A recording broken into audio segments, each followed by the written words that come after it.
Hi there, welcome to my build of this 65-inch Wingspan Great Plains Trainer 60, and we're building it from a really good set of plans.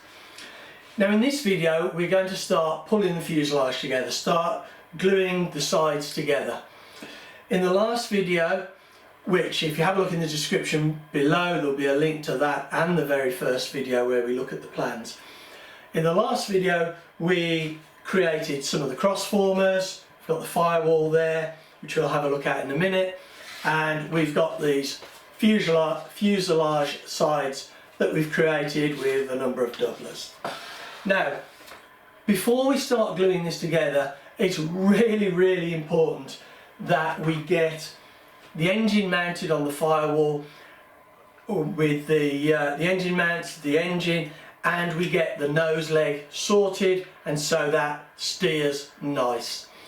If we don't do that and then we pull the fuselage together and then we try and do it, it's going to be so much harder to do. It's never an easy job to get it really smooth and to measure everything right. But it is so much easier before you actually glue the fuselage together. So I'm going to pull the camera in now and we'll take a closer look at this, and then we'll have a look at gluing the fuselage together.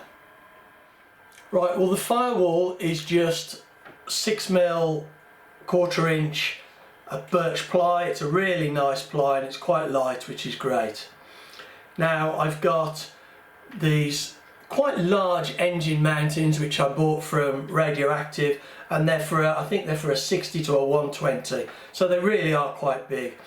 And you can see they're a lot longer than necessary, and I've actually put a line here where I'm going to cut them off, and that will not only allow the prop to go on, because the prop won't go on at the moment with them being that long, but it'll just lighten it up a little bit, and there's no point at all in having that extra, what is it, 1¼ inch, something like that. So that's going to come off. Engine's mounted. I mean, these bolts are just placed in, and all the nuts are finger tight at the moment. There's no point in tightening anything up really, because it's all going to come off in a second. And I put on the nose gear, or the mount here for the nose leg, and I've just put a link through to that which just turns it. And it doesn't turn it a great deal because it doesn't need to, but that will just be enough. Glue these two fuselage sides together. I think the best approach is going to be to do it in 2 stages. So I've got the left hand side of the fuselage here, and I'm going to put in the cross formers first, just on the one side, and I will glue those with epoxy, make sure they're perfectly square by using my square blocks.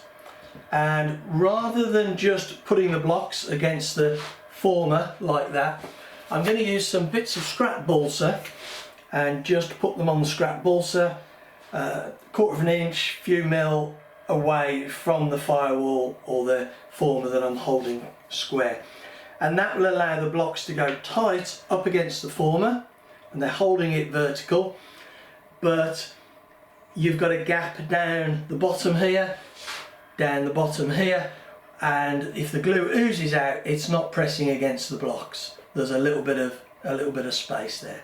So I'm going to glue those two, but I'm not going to glue that one in place, because if you saw the last episode of this build, you'll see that we're going to leave this free floating just for the moment, because we're going to have a locking mechanism for the wings in here, maybe a dowel going into that, and I will pull that down to make sure that it's a nice tight fit once we've set the incidence to the wings, and you'll see that in a later video. So we're just going to leave that free floating, and it's really easy to do that because this is parallel sided, this bit of fuselage here, so we don't actually need that in there.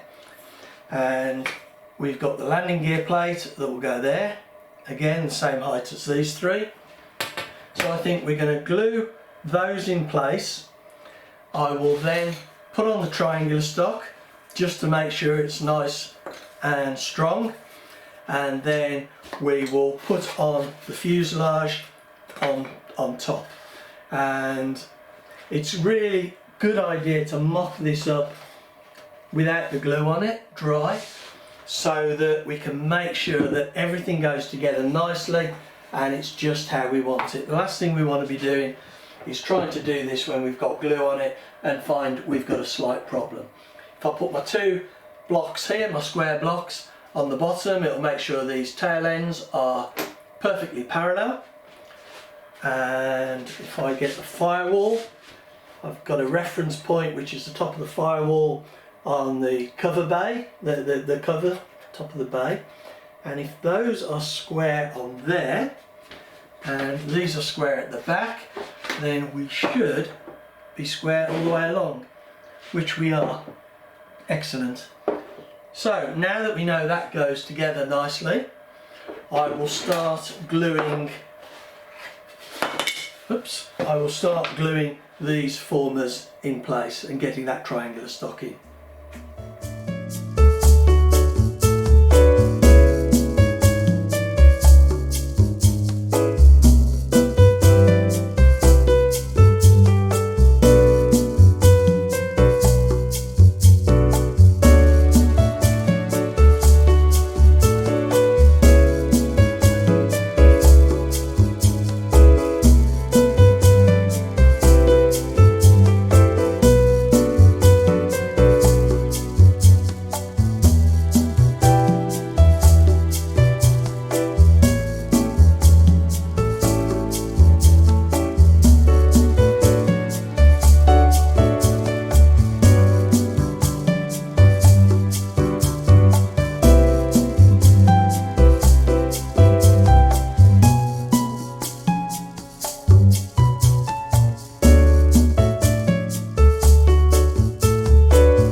Well, I used 30-minute epoxy on these, and this is all set now, and I put a little bit of 1/4 inch triangular stock there just to give that a little bit of rigidity, and some 3/8 triangular stock on the landing plate again, just to strengthen that up. And we can see here where this cross former goes, that we're leaving mobile at the moment so we can tighten down the wings properly when we come to do the incidents. And I've just put on those little pieces there and a bit of triangular stock here just to allow that to move nicely when we're doing the wings. So the next job now is to glue this, and I think onto the other side, and I think I'll probably do it that way, and that will allow me, because the triangular stock is on the underside of this one, if I do it that way, that will allow me to put these blocks here as we did before, just to make sure everything is nice and square. So I will get on and do that now.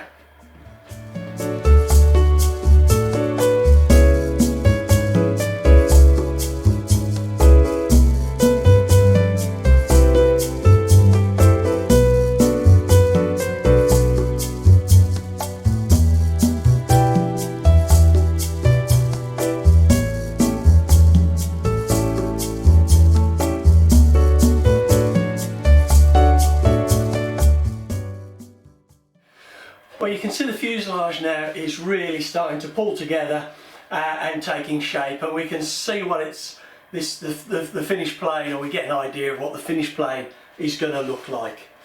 Now, I've not only glued the sides together, I finished the triangular stock on the landing gear plate, and I've put in quite a big piece of triangular stock here, which still needs profiling underneath, but I'll do that once it's glued in place.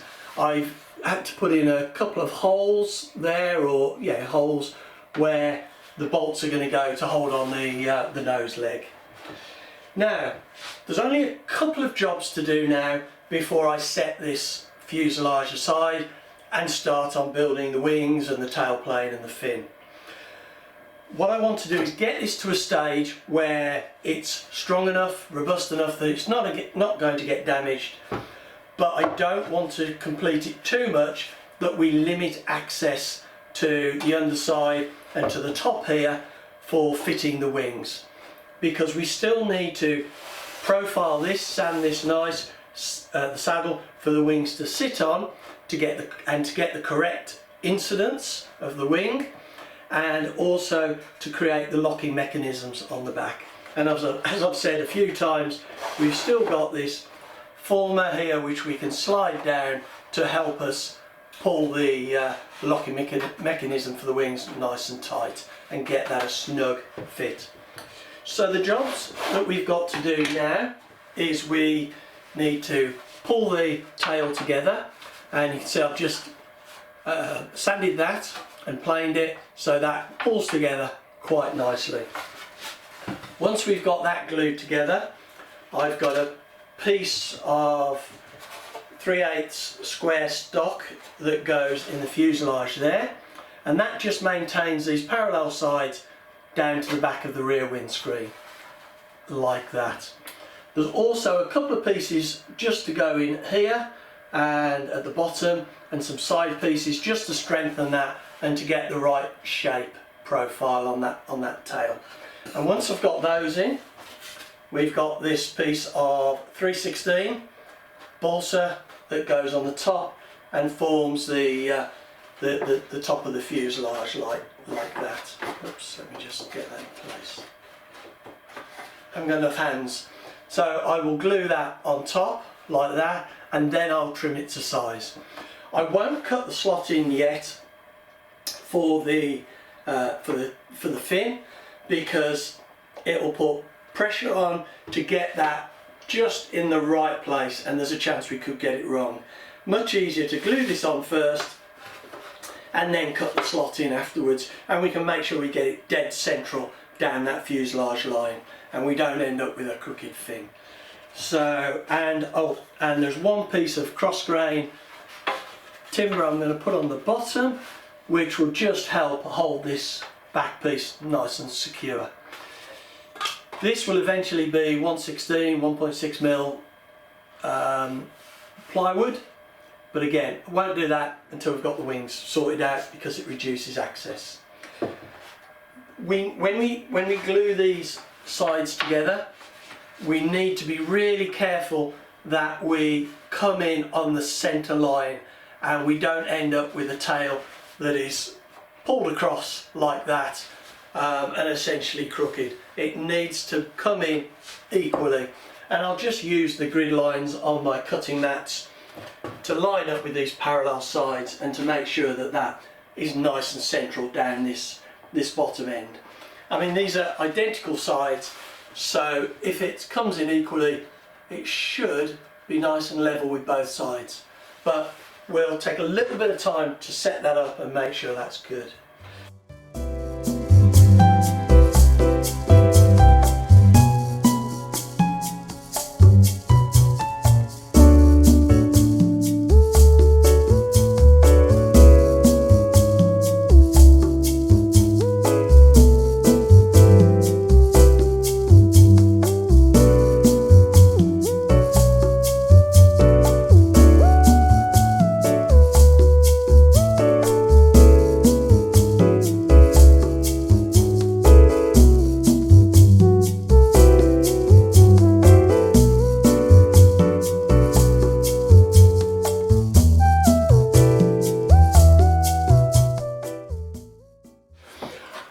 Well, we've now got this part of the fuselage finished, this part of the build, and we can set this aside until we've got the wings completed and also the tailplane and the fin.